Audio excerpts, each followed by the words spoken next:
Day 4 of the Byron Smith trial here in Little Falls was less as intense as in previous days, but it still had its share of emotions.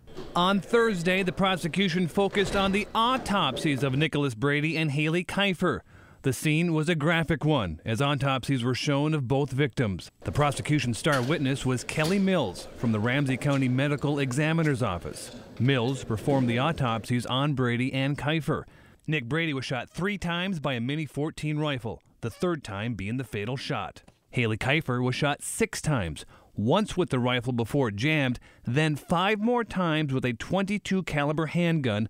The 5th shot, Kelly Mills claims, was the fatal blow, a point-blank shot behind the left ear. Through the autopsies and the toxicology reports conducted, there was no trace of alcohol or drugs in the system of Nickolas Brady. In Haley Kifer, traces of marijuana was found in her urine, along with Dextro-methor-phan, a drug used in cough suppressants that, if used in the right amounts, could be abused in what some call robo-tripping or triple C, which can give a person an out-of-body-like feeling and change their perceptions. Head attorney for the defense, Stephen Meshbesher, had a plan in his chance to cross-examine. She's describing things, and I'm going to cross-examine her and get a little more descriptive. It was Meshbesher's defense that claims Nickolas Brady, although shot 2 times, was still able to cause Byron Smith harm, even if his shots were near fatal.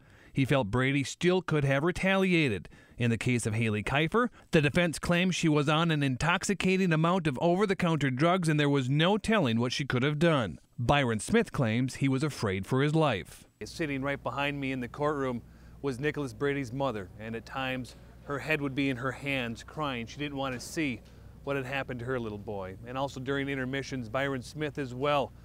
You could see emotions getting the better of him, where he would have his own head in his hands and even running his hands through his hair during intermissions. He would also stay by himself in the courtroom while everybody left. An emotional day once again here in Little Falls. For UTVS News from Little Falls, I'm Scott Gross.